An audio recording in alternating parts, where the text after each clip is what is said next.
The biggest scam ಅದು. Scam ಏನು ಅಂತಂದ್ರೆ ತುಂಬಾ ಜನ ಮೊನ್ನೆ ಈ ತರ ತುಂಬಾ ವಿಡಿಯೋ ನೋಡಿರ್ತೀರ ನೀವು. Big Boss common people audition scam, ಅಲ್ಲಿ ಅವರೇ ಸೆಲೆಕ್ಟ್ ಮಾಡ್ತಾರೆ ಜನ ಅಂತ. ನಾನು ಕೂಡ ಸ್ಟಾರ್ಟಿಂಗ್ ಹಾಗೆ ಅನ್ಕೊಂಡಿದ್ದೆ, ಆದ್ರೆ ನಂದು ವಿಡಿಯೋ ರೆಕಾರ್ಡ್ ಮಾಡಿ ಆ ವೆಬ್ಸೈಟ್ ಅಲ್ಲಿ ಅಪ್ಲೋಡ್ ಮಾಡಿದ್ದೆ. ಬಟ್ ನಂಗೆ ಅವ್ರದ್ದು ಕಾಲ್ ಬಂದಿತ್ತು, ನೀವು ಫಸ್ಟ್ ರೌಂಡ್ಗೆ ಸೆಲೆಕ್ಟ್ ಆಗಿದ್ದೀರಾ ಅಂತ. ನೆಕ್ಸ್ಟ್ ರೌಂಡ್ ವಿಡಿಯೋ ಕಾಲ್ ಇತ್ತು, ವಿಡಿಯೋ ಕಾಲಲ್ಲಿ ಇಂಟರ್ವ್ಯೂ ಆಗಿತ್ತು, ಅದರಲ್ಲಿ ಕೂಡ ಸೆಲೆಕ್ಟ್ ಆಗಿದ್ದೆ. ನೆಕ್ಸ್ಟ್ ಗ್ರೂಪ್ ಡಿಸ್ಕಷನ್ಗೆ ಬೆಂಗಳೂರಿಗೆ ಕರೆದಿದ್ರು. ಗ್ರೂಪ್ ಡಿಸ್ಕಷನ್ ರೌಂಡ್ ತನಕ ಸೆಲೆಕ್ಟ್ ಆಗಿದ್ದೆ. ಇದರಲ್ಲಿ ನಾನು ಪಾಸ್ ಆಗಿದ್ರೆ ಡೈರೆಕ್ಟ್ ಅಗ್ನಿ ಪರೀಕ್ಷೆಗೆ ಹೋಗ್ತಿದ್ದೆ. ಬಟ್ ನಿನ್ನೆ ಅವರದ್ದು ಮೇಲ್ ಬಂತು, ಅಗ್ನಿ ಪರೀಕ್ಷೆಗೆ ಹೋಗ್ಲಿಕ್ಕೆ ಆಗುದಿಲ್ಲ, ನಿಮ್ಮನ್ನು ರಿಜೆಕ್ಟ್ ಮಾಡಿದ್ದೇವೆ ಅಂತ. ಟೋಟಲ್ ಇದರಲ್ಲಿ 5 ರೌಂಡ್ ಇರ್ತದೆ. ಸ್ಟಾರ್ಟಿಂಗ್ ನೀವು ಕಳಿಸಿದ ವಿಡಿಯೋ ನೋಡಿ ಅದರಲ್ಲಿ 1000 ಶಾರ್ಟ್ ಲಿಸ್ಟ್ ಮಾಡ್ತಾರೆ. ಅದರಲ್ಲಿ ವಿಡಿಯೋ ಕಾಲ್ ಅಲ್ಲಿ 500 ಶಾರ್ಟ್ ಲಿಸ್ಟ್ ಮಾಡ್ತಾರೆ. ಮತ್ತೆ ಗ್ರೂಪ್ ಡಿಸ್ಕಷನ್ಗೆ 200 ಜನ ಸೆಲೆಕ್ಟ್ ಮಾಡಿ ಅದರಲ್ಲಿ 10 ಗ್ರೂಪ್ ತರ ಡಿವೈಡ್ ಮಾಡ್ತಾರೆ.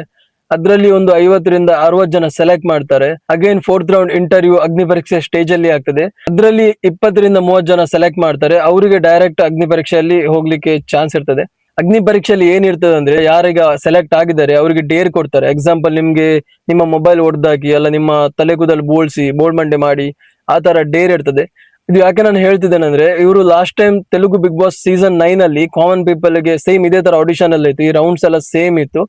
ಅಗ್ನಿ ಪರೀಕ್ಷೆಯಲ್ಲಿ ಅವ್ರು ಇದೇ ತರ ಡೇರ್ ಕೊಡ್ತಾ ಇದ್ರು ಅವರಿಗೆ. ಅದರಲ್ಲಿ ಯಾರು ಸೆಲೆಕ್ಟ್ ಆಗ್ತಾರೆ ಅವರು ಡೈರೆಕ್ಟ್ ಬಿಗ್ ಬಾಸ್ ಮನೆಗೆ ಹೋಗ್ತಾ ಇದ್ರು.